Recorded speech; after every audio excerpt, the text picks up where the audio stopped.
9.4 Nonverbal communication and context. Nonverbal communication receives less attention than verbal communication as a part of our everyday lives. Learning more about nonverbal communication and becoming more aware of our own and others' use of nonverbal cues can help us be better relational partners and better professionals.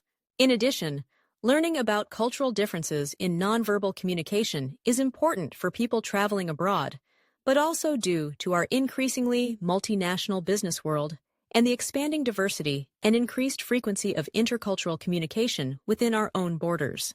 Nonverbal communication in relational contexts. A central, if not primary, function of nonverbal communication is the establishment and maintenance of interpersonal relationships. Further, people who are skilled at encoding nonverbal messages have various interpersonal advantages, including being more popular, having larger social networks consisting of both acquaintances and close friends, and being less likely to be lonely or socially anxious. Nonverbal communication increases our expressivity, and people generally find attractive and want to pay more attention to things that are expressive. This increases our chances of initiating interpersonal relationships. Relationships then form as a result of some initial exchanges of verbal and nonverbal information through mutual self-disclosure. As the depth of self-disclosure increases, messages become more meaningful if they are accompanied by congruent nonverbal cues. Impressions formed at this stage of interaction help determine whether or not a relationship will progress. As relationships progress from basic information exchange and the establishment of early interpersonal bonds to more substantial emotional connections, nonverbal communication plays a more central role. As we've learned, nonverbal communication conveys much emotional meaning, so the ability to effectively encode and decode appropriate nonverbal messages sent through facial expressions, gestures, eye contact, and touch leads to high-quality interactions that are rewarding for the communicators involved. Nonverbal communication helps maintain relationships once they have moved beyond the initial stages by helping us communicate emotions and seek and provide social and emotional support. In terms of communicating emotions, competent communicators know when it is appropriate to express emotions and when more self-regulation is needed. They also know how to adjust their emotional expressions to fit various contexts and individuals, which is useful in preventing emotional imbalances within a relationship. Emotional imbalances occur when one relational partner expresses too much emotion in a way that becomes a burden for the other person. Ideally, each person in a relationship is able to express his or her emotions in a way that isn't too taxing for the other person. Occasionally, one relational partner may be going through an extended period of emotional distress, which can become very difficult for other people in his or her life. Since people with nonverbal communication competence are already more likely to have larger social support networks, it is likely that they will be able to spread around their emotional communication, specifically related to negative emotions, in ways that do not burden others. Unfortunately, since people with less nonverbal skill are likely to have smaller social networks, they may end up targeting one or two people for their emotional communication, which could lead the other people to withdraw from the relationship. Expressing the need for support is also an important part of relational maintenance. People who lack nonverbal encoding skills may send unclear or subtle cues requesting support that are not picked up on by others, which can lead to increased feelings of loneliness. Skilled encoders of nonverbal messages, on the other hand, are able to appropriately communicate the need for support in recognizable ways. As relationships progress in terms of closeness and intimacy, nonverbal signals become a shorthand form of communicating, as information can be conveyed with a particular look, gesture, tone of voice, or posture. Family members, romantic couples, close friends, and close colleagues can bond over their familiarity with each other's nonverbal behaviors, which creates a shared relational reality that is unique to the relationship. Nonverbal communication in professional contexts. Surveys of current professionals and managers have found that most report that nonverbal skills are important to their jobs. Although important, there is rarely any training or instruction related to nonverbal communication, And a consistent issue that has been reported by employees has been difficulty with mixed messages coming from managers. Interpreting contradictory verbal and nonverbal messages is challenging in any context and can have negative effects on job satisfaction and productivity.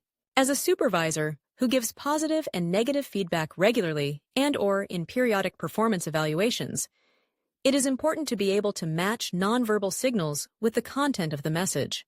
For example, appropriate nonverbal cues can convey the seriousness of a customer or coworker complaint, help ease the delivery of constructive criticism, or reinforce positive feedback. Professionals also need to be aware of how context, status, and power intersect with specific channels of nonverbal communication. For example, even casual touching of supervisees, mentees, or employees may be considered condescending or inappropriate in certain situations. A well-deserved pat on the back is different from an unnecessary hand on the shoulder to say hello at the start of a business meeting. In professional contexts, managers and mentors with nonverbal decoding skills can exhibit sensitivity to others' nonverbal behavior and better relate to employees and mentees. In general, interpreting emotions from nonverbal cues can have interpersonal and professional benefits. One study found that salespeople who were skilled at recognizing emotions through nonverbal cues sold more products and earned higher salaries. Aside from bringing financial rewards, nonverbal communication also helps create supportive climates.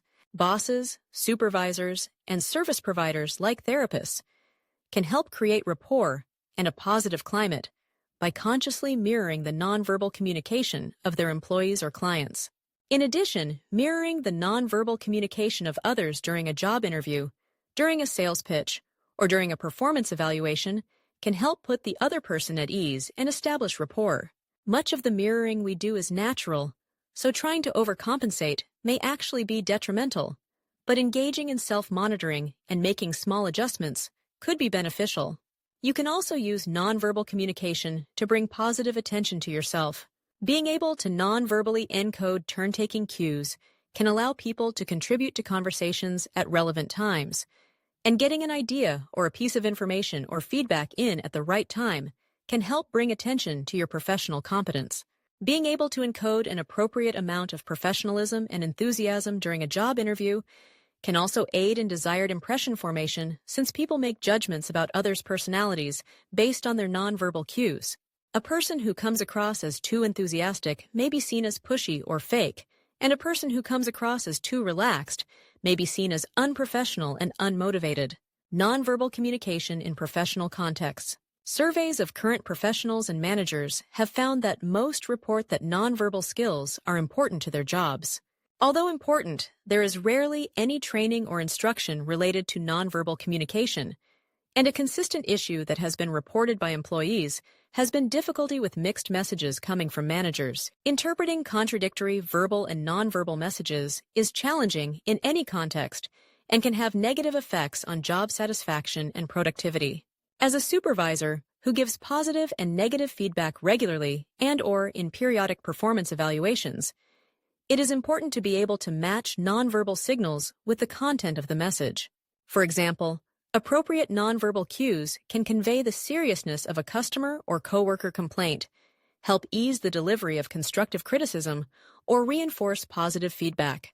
Professionals also need to be aware of how context, status, and power intersect with specific channels of nonverbal communication.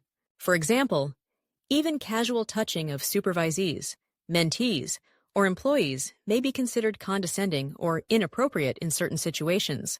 A well-deserved pat on the back is different from an unnecessary hand on the shoulder to say hello at the start of a business meeting. In professional contexts, managers and mentors with nonverbal decoding skills can exhibit sensitivity to others' nonverbal behavior and better relate to employees and mentees. In general, interpreting emotions from nonverbal cues can have interpersonal and professional benefits. One study found that salespeople who were skilled at recognizing emotions through nonverbal cues sold more products and earned higher salaries. Aside from bringing financial rewards, nonverbal communication also helps create supportive climates. Bosses, supervisors, and service providers like therapists can help create rapport and a positive climate by consciously mirroring the nonverbal communication of their employees or clients. In addition, mirroring the nonverbal communication of others during a job interview, during a sales pitch, or during a performance evaluation can help put the other person at ease and establish rapport. Much of the mirroring we do is natural, so trying to overcompensate may actually be detrimental, but engaging in self-monitoring and making small adjustments could be beneficial. You can also use nonverbal communication to bring positive attention to yourself. Being able to nonverbally encode turn-taking cues can allow people to contribute to conversations at relevant times, and getting an idea or a piece of information or feedback in at the right time can help bring attention to your professional competence. Being able to encode an appropriate amount of professionalism and enthusiasm during a job interview can also aid in desired impression formation, since people make judgments about others' personalities based on their nonverbal cues. A person who comes across as too enthusiastic may be seen as pushy or fake, and a person who comes across as too relaxed may be seen as unprofessional and unmotivated. Nonverbal communication and culture. As with other aspects of communication, norms for nonverbal communication vary from country to country and also among cultures within a particular country. We've already learned that some nonverbal communication behaviors appear to be somewhat innate because they are universally recognized. Two such universal signals are the eyebrow flash of recognition when we see smiling is also a universal nonverbal behavior, but the triggers that lead a person to smile vary from culture to culture. The expansion of media, particularly from the United States and other Western countries around the world, is leading to more nonverbal similarities, someone we know, and the open hand and the palm-up gesture that signals a person would like something or needs help. Among cultures, but the biggest cultural differences in nonverbal communication occur within the categories of eye contact, touch, and personal space. Next, we will overview some interesting and instructive differences within several channels of nonverbal communication that we have discussed so far. As you read, remember that these are not absolute, in that nonverbal communication, like other forms of communication, is influenced by context and varies among individuals within a particular cultural group as well. Kinesics. Cultural variations in the way we gesture, use head movements, and use eye contact fall under the nonverbal category of kinesics. Gestures. Remember that emblems are gestures that correspond to a word and an agreed-on meaning. When we use our fingers to count, we are using emblematic gestures, but even our way of counting varies among cultures. I could fairly accurately separate British people and U.S. Americans from French, Greek, and German people based on a simple and common gesture. Let's try this exercise. First, display with your hand the number 5. Second, keeping the 5 displayed, change it to a 2. If you are from the United States or Britain, you are probably holding up your index finger and your middle finger. If you are from another European country, you are probably holding up your thumb and index finger. While Americans and Brits start counting on their index finger and end with 5 on their thumb, other Europeans start counting on their thumb and end with 5 on their pinky finger. How you use your hands can also get you into trouble if you're unaware of cultural differences. For example, the thumbs-up gesture, as we just learned, can mean one in mainland Europe, but it also means up yours in Greece, when thrust forward, and is recognized as a signal for hitchhiking or go, good job, way to go, or okay in many other cultures. 2 hands up with the palms out can signal 10 in many Western countries, and is recognized as a signal for I'm telling the truth or I surrender in many cultures. The same gesture, however, means up yours twice in Greece. So using that familiar gesture to say you surrender might actually end up escalating rather than ending a conflict if used in Greece. Head movements. Bowing is a nonverbal greeting ritual that is more common in Asian cultures than Western cultures. But the head nod, which is a common form of acknowledgement in many cultures, is actually an abbreviated bow. Japan is considered a non-contact culture, which refers to cultural groups in which people stand farther apart while talking, make less eye contact, and touch less during regular interactions. Because of this, bowing is the preferred nonverbal greeting over handshaking. Bows vary based on status, with higher status people bowing the least. For example, in order to indicate the status of another person, a Japanese business person may bow deeply. An interesting ritual associated with the bow is the exchange of business cards when greeting someone in Japan. This exchange allows each person to view the other's occupation and title, which provides useful information about the other's status and determines who should bow more. Since bowing gives each person a good view of the other person's shoes, it is very important to have clean shoes that are in good condition, since they play an important part of initial impression formation. Eye contact.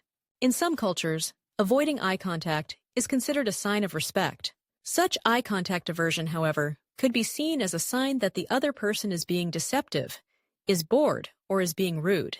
Some Native American nations teach that people should avoid eye contact with elders, teachers, and other people with status.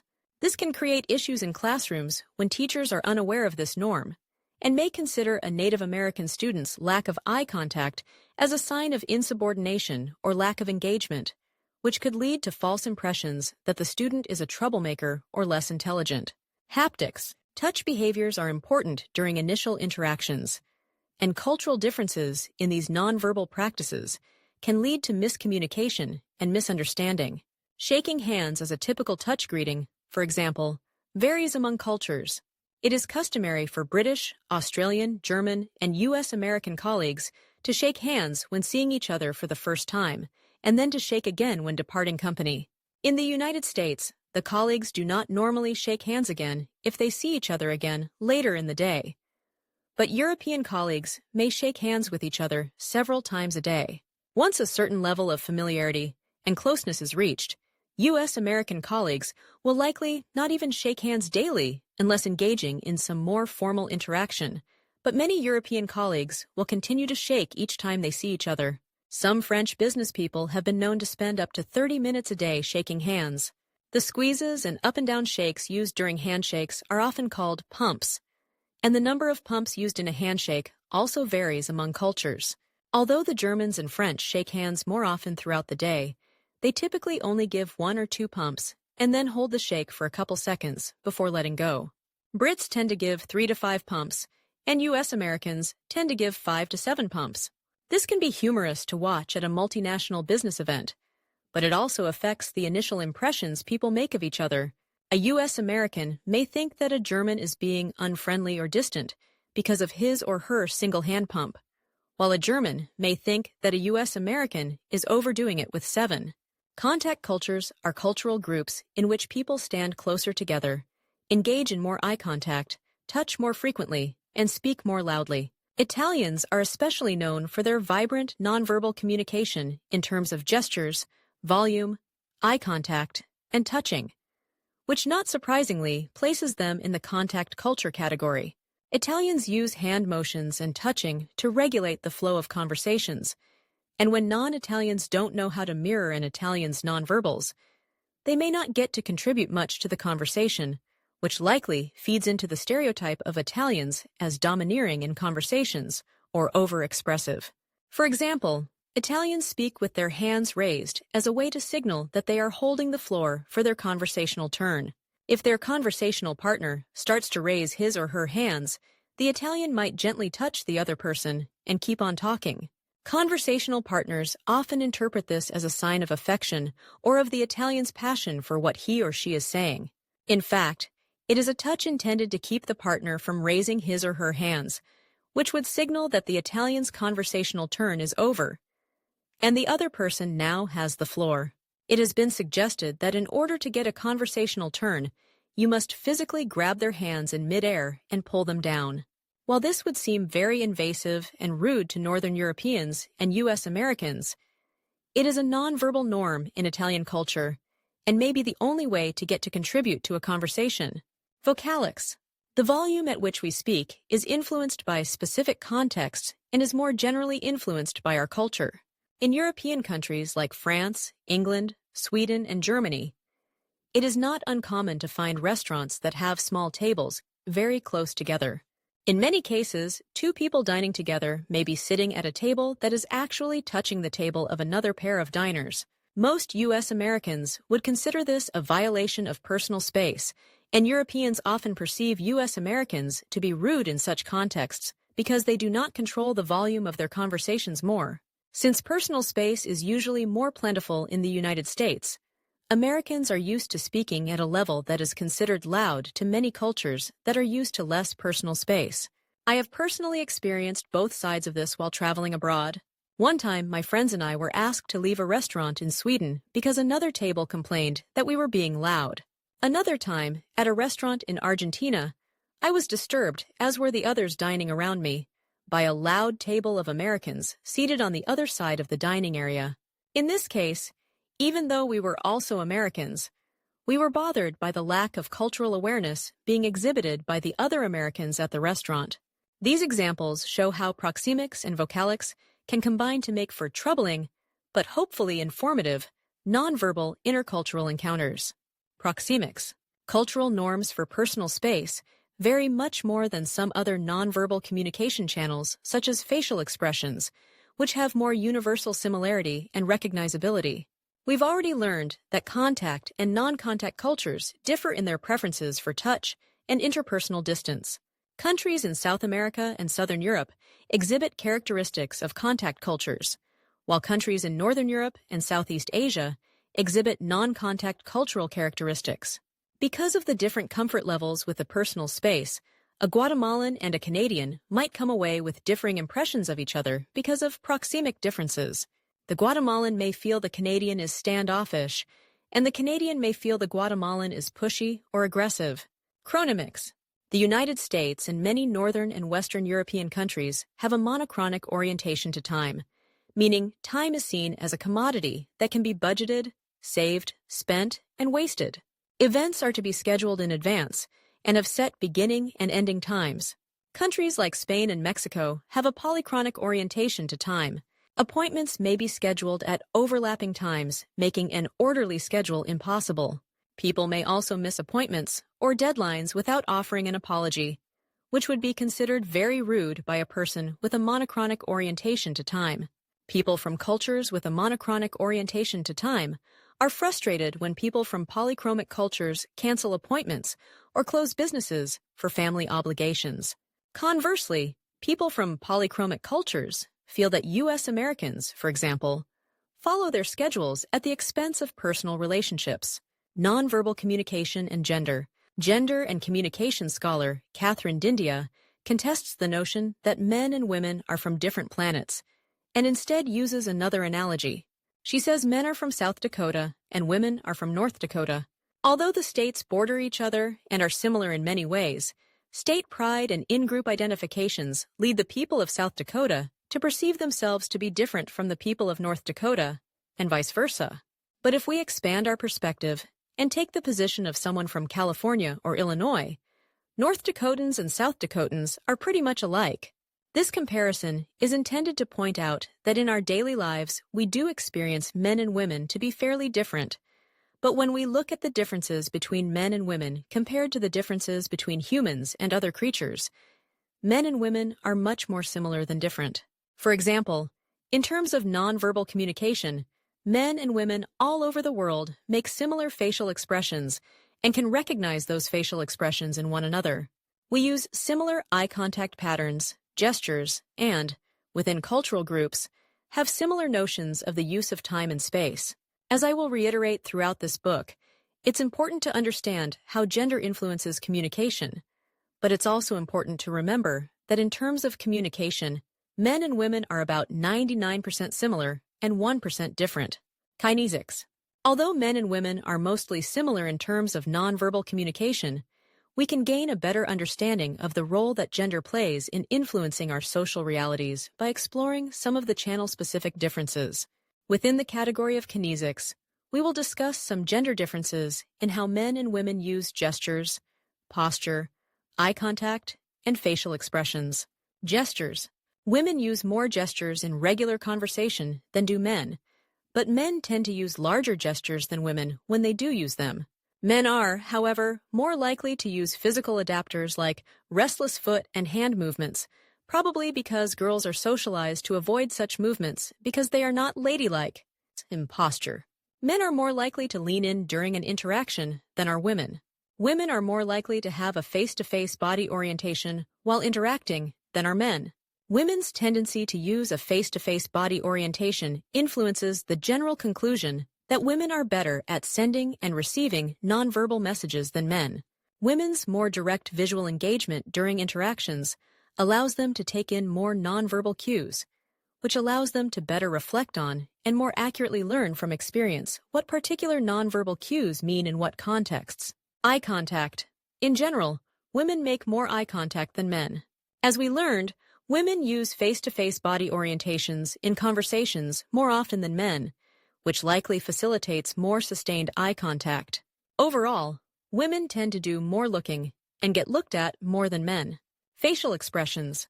Women reveal emotion through facial expressions more frequently and more accurately than men.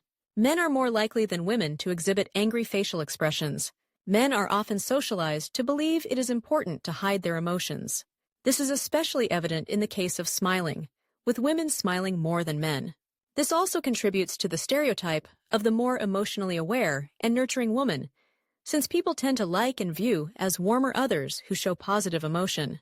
Gender socialization plays a role in facial displays, as girls are typically rewarded for emotional displays, especially positive ones, and boys are rewarded when they conceal emotions, for instance, when they are told to suck it up, take it like a man, or show sportsmanship by not gloating or celebrating openly. Haptics. Although it is often assumed that men touch women more than women touch men, this hasn't been a consistent research finding. In fact, differences in touch in cross-gender interactions are very small. Women do engage in more touching when interacting with same-gender conversational partners than do men. In general, men tend to read more sexual intent into touch than do women, who often underinterpret sexual intent. There is a touch taboo for men in the United States. In fact, research supports the claim that men's aversion to same-gender touching is higher in the United States than in other cultures, which shows that this taboo is culturally relative. For example, seeing two adult men holding hands in public in Saudi Arabia would signal that the men are close friends and equals, but it wouldn't signal that they are sexually attracted to each other. The touch taboo also extends to cross-gender interactions in certain contexts. It's important to be aware of the potential interpretations of touch, especially as they relate to sexual and aggressive interpretations. Vocalics. Women are socialized to use more vocal variety, which adds to the stereotype that women are more expressive than men. In terms of pitch, women tend more than men to end their sentences with an upward inflection of pitch, which implies a lack of certainty, even when there isn't. A biological difference between men and women involves vocal pitch, with men's voices being lower-pitched and women's being higher. Varying degrees of importance and social meaning are then placed on these biological differences, which leads some men and women to consciously or unconsciously exaggerate the difference. Men may speak in a lower register than they would naturally, and women may speak in more soft, breathy tones to accentuate the pitch differences. These ways of speaking often start as a conscious choice after adolescence to better fit into socially and culturally prescribed gender performances, but they can become so ingrained that people spend the rest of their lives speaking in a voice that is a modified version of their natural tone. Proxemics. Men are implicitly socialized to take up as much space as possible, and women are explicitly socialized to take up less space. In terms of interpersonal distance, research shows that women interact in closer proximity to one another than do men. Men do not respond as well as women in situations involving crowding. High-density environments evoke more negative feelings from men, which can even lead to physical violence in very crowded settings. Men are generally larger than women, which is a biological difference that gains social and cultural meaning when certain behaviors and norms are associated with it. For example, women are told to sit in a ladylike way, which usually means to cross and/or close their legs and keep their limbs close to their body. Men, on the other hand, sprawl out in casual, professional, and formal situations without their use of space being reprimanded or even noticed in many cases. If you'll recall our earlier discussion of personal space, we identified two subzones within the personal zone that extends from 1.5 to 4 feet from our body. Men seem to be more comfortable with casual and social interactions that are in the outer subzone, which is 2.5 to 4 feet away, meaning men prefer to interact at an arm's length from another person. This also plays into the stereotypes of women as more intimate and nurturing, and men as more distant and less intimate. Self-presentation. Men and women present themselves differently, with women, in general, accentuating their physical attractiveness more, and men accentuating signs of their status and wealth more. Men and women may engage in self-presentation that exaggerates existing biological differences between male and female bodies. Most people want to present themselves in ways that accentuate their attractiveness, at least in some situations where impression management is important to fulfill certain instrumental, relational, or identity needs. Gender socialization over many years has influenced how we present ourselves in terms of attractiveness. Research shows that women's physical attractiveness is more important to men than men's physical attractiveness is to women. Women do take physical attractiveness into account, but a man's social status and wealth has been shown to be more important. Men and women also exaggerate biological and socially based sex and gender differences on their own. In terms of biology, men and women's bodies are generally different, which contributes to the nonverbal area related to personal appearance. Many men and women choose clothing that accentuates these bodily differences. For example, women may accentuate their curves with specific clothing choices, and men may accentuate their size, for example, by wearing a suit with shoulder padding to enhance the appearance of broad shoulders. These choices vary in terms of the level of consciousness at which they are made. Men are also hairier than women, and although it isn't always the case, and grooming varies by culture, many women shave their legs and remove body hair, while men may grow beards or go to great lengths to reverse baldness to accentuate these differences. Of course, the more recent trend of manscaping now has some men trimming or removing body hair from their chests, arms, and/or legs.